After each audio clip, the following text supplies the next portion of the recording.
नेहमीप्रमाणे कॉलेजला निघाला.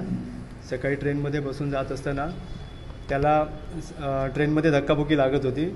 तर समोर त्याच्या एक हिंदी भाषिक होता. आता तो कुठला होता ते मी असं सांगू शकत नाही की तो UPचाच होता की कुठला होता. तो समजून गेला असेल त्याच्या कदाचित राहणीमानावरून, म्हणून तो बोलला की तो हिंदी भाषिक मुलगा होता. आणि त्याला मी सांगितलं माझ्यावर धक्का येतो आहे, म्हणून तो त्याला हिंदीतून त्यांनी सांगितलं की भाई थोडा आगे धक्का दो, मेरे ऊपर धक्का आ रहा है. तर त्याच्या बाकीचे प्रवासी होते त्यांनी डायरेक्ट त्याच्या कानाखाली मारला आणि पहिल्यांदा मारला आणि त्याला सांगितलं की तुला मराठी बोलता येत नाही का, मराठी बोलायची लाज वाटते काय. आणि त्याला अजून माझा मुलगा घाबरत मला हे सांगत होता की तुला मराठी बोलायला लाज वाटते का.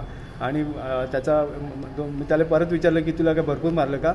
हा पप्पा ते बरेच लोक होते आणि मला घाबरवलं, मी खूप घाबरलो होतो, म्हणून मला मुलुंडला उतरायचं होतं. तर मी ठाण्याला उतरून नंतर पुढे कॉलेजला गेलो.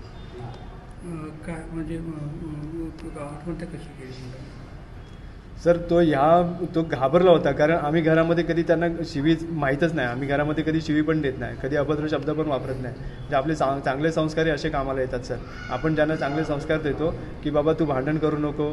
आणि कदाचित माझ्या मुला मी रफटप बनवायला पाहिजे होतं, म्हणजे त्यांनी पण प्रतिकार केला असता, पण त्यांनी प्रतिकार केला नाही.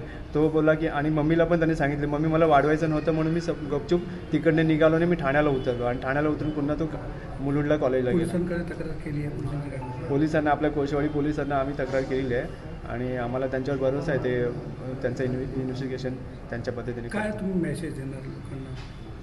मेसेज मी हाच देणार की आता ह्या भाषेवरनं वाद होणं, मी काय पॉलिटिकल नाही आहे, मला काय पॉलिटिकल पार्टीची मला काय घेणं देणं पण नाही आहे.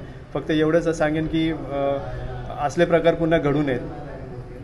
बस मला एवढंच बोलायचं आहे. माझा मुलगा ते गेला, माझा मुलगा परत आता येणार नाही आहे, पण असल्या वादातून असले प्रकार पुन्हा घडू नयेत आणि पुढचे असेच प्रकार घडत असतील तर ते वाचावेत, इतर लोकांचे प्राण वाचावेत, एवढीच माझी. माझा मुलगा केळकर कॉलेजमध्ये आता SY BSc करत होता, फर्स्ट इयरला होता. आणि तो साईड बाय साईड त्याला डॉक्टर बनायचं होतं, म्हणून त्याचे ते प्रयत्न चालू होते. नीटची एक्झामसाठीचे प्रिपरेशन चालू होती त्याची. त्याला डॉक्टर बनण्याचं स्वप्न होतं त्याचं. कशी आत्महत्या केली त्यांनी, काय केलं सर ते बोलायला लावू नका ना. आम्ही शेवटी बाप आहे, मला या सगळ्या गोष्टी मला त्याच आठवतात.